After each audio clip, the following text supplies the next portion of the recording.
Well, we are about a year away from the next presidential election, which will be held on Tuesday, November 5th, 2024. A new poll from the New York Times Siena College finds former President Trump ahead of President Biden in 5 out of 6 critical swing states.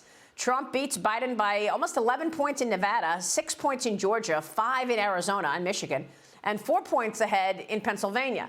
Biden is beating Trump in Wisconsin by just 2 points, according to this poll. Joining me now is Democrat strategist and former Hillary Clinton spokesperson Tim Hogan, and also here with us is news political analyst Gianno Caldwell. Gentlemen, great to have you both. Thank you so much for joining us. I guess let's start on the Democrat side here and give me your take on this poll. What do you think this says about the upcoming election?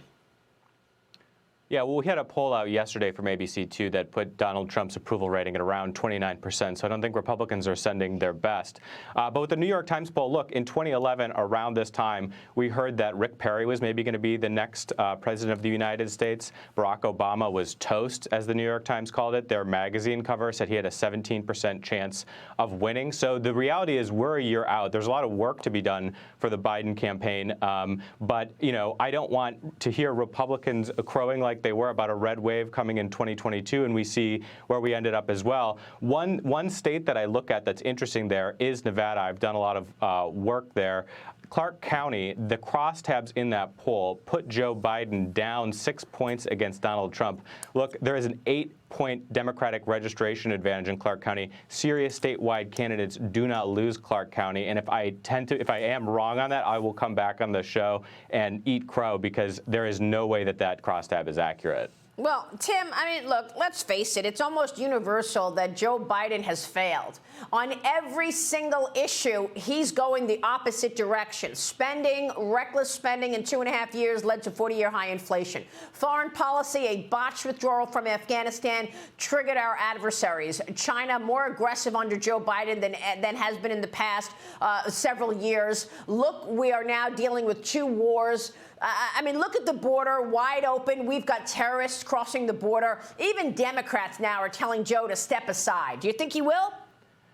No, and I don't think he should. I mean, your last guest was talking about how the market is in a Goldilocks scenario for us. We have low unemployment rates. He has legislation to run on, the PACT Act. He's passed bipartisan gun safety legislation. I think Americans right now want someone in charge who is serious when there's a foreign policy crisis. They don't want someone like Donald Trump who's going to praise Hezbollah as being pretty smart, or confuse Hamas with a chickpea puree instead of it being a terrorist organization, or insult Benjamin Netanyahu after October 7th. There is a crisis in the world, and they want adults in the Oval Office, and that's what you get with the Biden administration.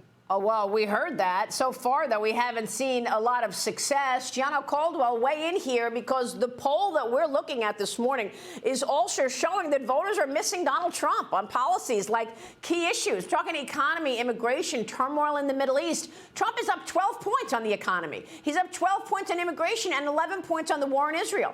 The poll also finds Biden losing support from the African-American community. 22% of black voters in swing states are now registered for Trump. Gianno, what can you tell us about the black community and its support for Trump?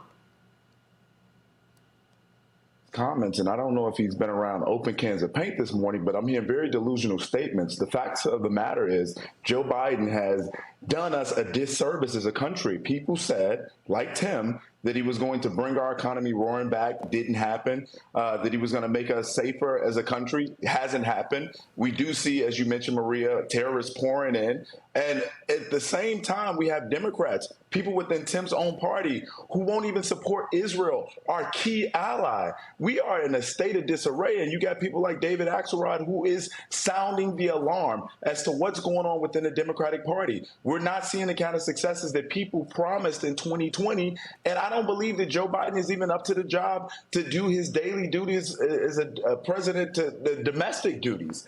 This is unbelievable what we're seeing, and we do need leadership in Congress, and I'm thankful for the new House Speaker, because the president, he is not up for the task, but we can have a Republican majority that can pass bills, work with the other side, and ensure safety for our country.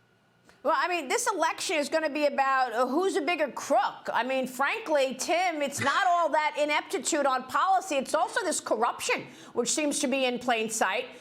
You've got Joe Biden having accepted millions of dollars from China, Russia, Ukraine, Kazakhstan, according to House Republicans, is he going to get impeached before this election?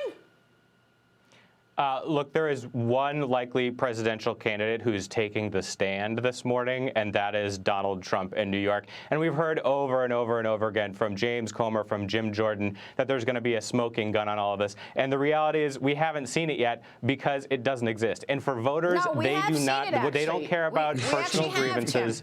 They care about their future, and that's why they're going to vote for Joe Biden. We've got pictures of checks that Joe Biden has taken in, and they are traced back to the Communist Party of China. But you make a good point. Donald Trump is going to testify this morning, Gianno. What about that? What about these 4 indictments? Do you think it's going to be a situation where both candidates have legal problems by the time the election rolls around, given all this corruption that we're hearing about? I mean, it appears so, and I am a conservative, but I am yet cautiously optimistic about the 2024 race, even though I think that we are better suited to bring our country back into prosperity, safety, and security. Now, we do have 4 different races going on here, 4 different trials going on here for Donald Trump, and anything can happen in this race. We have no idea if Joe Biden is even going to be the nominee of the Democratic Party, if he's going to run. We keep seeing the governor of California going to meet with the leaders in China and all over. He's clearly the person who's trying to be the number 2 and waiting the wings just in case something happens to Joe Biden health-wise or in any other space. I don't imagine that he's going to go to jail while he's president because of the DOJ memo that we heard a lot about over the last administration. But certainly things are looking really iffy, I think, for Joe Biden as we continue to see the drip, drip, drip of documents that are coming out showing that his grandchildren were even receiving paychecks for no work. So you wonder, what is it that they're thinking over there using Hunter Biden to really try to protect their family and do business on behalf of the Biden family? We've never seen anything like this. I've seen things like this in Illinois because I come from a very corrupt state where we had multiple governors go to jail. This is the same thing we're seeing out of this White House. Tim, why did Joe Biden accept all those millions from these adversaries? How come he set up 20? How come he set up 20 shell companies while he was vice president? There is a reason that this never breaks through to voters, and there's a reason why voters don't think that the litany of investigations that Republicans have set up with different committees are impacting them in many ways, because it's not real. It's fantasy, and voters aren't seeing results from these committees. They're not seeing anything from Jim Jordan. They're not seeing anything from James Comer that is convincing them that Joe Biden is corrupt. Yeah, no, that's if Donald Trump Jr. did these things and this came out, you would not be calling it fantasy. Not one bit. So let's not be dishonest. Again, Donald Trump Jr. was just in a courtroom. Donald Trump Jr. was just in a courtroom. There's one side here that keeps ending up in the courtroom. From China. It's Donald Trump and his family.